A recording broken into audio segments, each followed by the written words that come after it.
Il-kelma kanoni ġejja mill-ludi kane li tfisser qasba tal-kejl.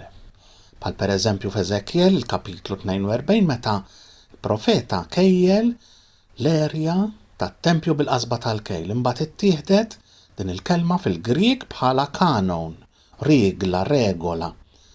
Il-kanoni jirreferi għal dik il-lista ta' kotba tat-Testament il-Qadim u tat-Testament il-Ġdid li huma meqjusa bħala normativi, regolamentari li jagħtu regola għal komunità illi tħaddanhom dawn il-kotba bħala ispirati.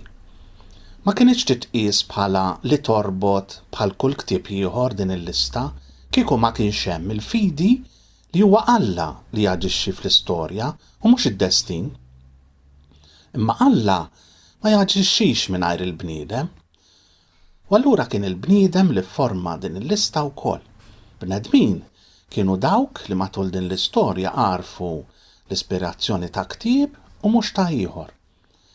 Il-kanoni huwa mod ieħor illi bih il-Knisja tixed il-fidi tagħha.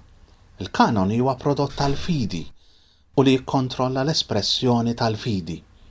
Dan kollu jfisser li l-kanoni mhux xi kejl xjentifiku imma frott tal-fidi tal-komunità li temmen.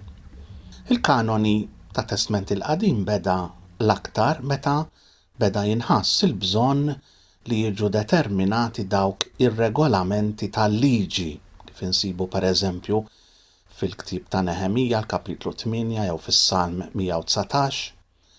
Warahom u malajr ġew miżjuda magħhom il-kotba tal-profeti barra il-ktieb tal-profeta Danjel u anka il-kitbiet pas-salmi, proverbi. Għal ħafna żmien ma kienx ċara delimitazzjoni għal kotba li ma kinux għadhom meqjusa bħala kanoniċi. Hekk ngħidu aħna fl-Ittra ta' Ġuda fil-vers 14 għax fiha kapitlu wieħed biss. Jissemma l-ktieb apokrifu ta' Enok bħala profezija awtentika, imma l-ktieb ta' Enok mhuwiex fil-Bibbja. Wara l-qerda ta' Ġerusalem fis-sena 70 wara Kristu ġie stabbilit mod definittiv il-kanoni tat-Testament il-Qadim. 24 ktieb fis-Sinodu ta' Jamnija fis-sena 90 wara Kristu. Imbagħad il-Konċilju ta' Trentu fl-1546 semma l-kotba wieħed li għandhom jitqiesu bħala kanoniċi billi żamm il-lista twila tal-kanoni ludi. Din il-lista hija msejħa mill-Kattoliċi il-lista tal-kotba proto-kanoniċi, ġifieri li ġew aċċettati bħala kanoniċi mal-ewwel approvazzjoni, proto tfisser l-ewwel. Il-kotba l-oħra li ġew aċċettati mill-Kattoliċi bħala kanoniċi imma mhux mill-bqija tal-knejjes, pereżempju mill-knejjes Protestanti, huma msejħa deuterokanoniċi, deutero tfisser it-tieni, isu mat-tieni lot, mat-tieni qabda. Dawn huma Tobit, Ġuditta, Ester, parti minnu, Ktieb il-Erf, Bin Sira, Baruk, Danjel, parti minnu, u żewġ kotba tal-Makkabin. Il-Protestanti u l-knejjes l-oħra jsejħulhom apokrifi, mill-Grieg apokryptein tfisser taħbi. F'xi Bibbji l-aktar dawk li għandhom l-ekumeniżmu fil-mira tagħhom fiftejm bejn is-Santa Sede u l-United Bible Societies iqiegħdu il-kotba deuterokanoniċi għalihom bejn it-Testament il-Qadim u t-Testament il-Ġdid. Għat-Testament il-Ġdid il-kanoni kellu storja differenti ħafna. Il-Knisja żammet f'moħħha ħafna dak li ġara l-kanoni tat-Testament il-Qadim. U allura l-kitbiet tat-Testament il-Ġdid kienu xterdu ħafna u malajr fost il-komunitajiet insara. Pereżempju fl-Ittra lill-Kolossin, kapitlu 4 nsibu lil San Pawl jikteb: meta tkunu qrajtu din l-ittra ħudu ħsieb li jaqrawha wkoll fil-Knisja tal-Lawdiċija u intom taqraw l-ittra li jingħabat lill-Lawdiċej. Sar tentattiv ukoll biex mill-erba' evanġelji meqjusa ispirati u kanoniċi sir evanġelju wieħed, speċi l-erba' jinġabru f'wieħed. Marċjon fit-tieni seklu għażel l-Evanġelju ta' Luqa flimkien ma' 10 ittri ta' San Pawl bħala kanoniċi.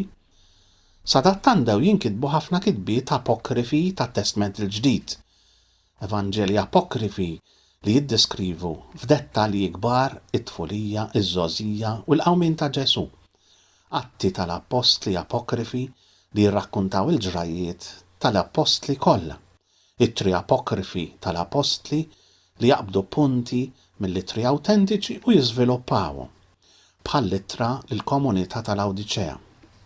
Ittri oħra apokrifi bħall-ittra ta' Barnaba, apokalissi apokrifi li jiddeskrivu f'ħafna fantasija id-batijiet tal-aħħarijiem. Intażlu dawk li tqiesu bħala ispirati fuq il-kriterji ewlenin ta' kitbiet li jħaddnu fihom il-karattru ta' kotba mqazza, l-4 Evanġelji, l-ittri ta' San Pawl, mhux littra lil Lut, li huma mqasma skont it-tul tagħhom. Imbagħad l-atti tal-Apostli, l-ewwel ittra l Pietru, l-ewwel ittra ta' San Ġwan, fil-punent biss l-Apokalissi u fil-vant biss il-littra lil Lut. Kriterju ewlieni kien li kidba trid tkun attribwita lil xi apostlu jew inkella xi ħadd illi huwa kien magħhom. Ewsebju isqof ta' Ċesarija ġabar magħhom anke dawk il-kotba li kien għadhom mhux aċċettati mingħajr ma ta' il-verdett tiegħu dwaru. Għall-Knisja Kattolika l-Konċilju ta' Trentu fit-8 ta' April 1546 u l-Konċilju Vatikan l-ewwel fl-1870 iddefinixxew dogmatikament li l-kotba tal-Bibbja fil-lista mogħtija huma sagri għax ispirati minn Alla.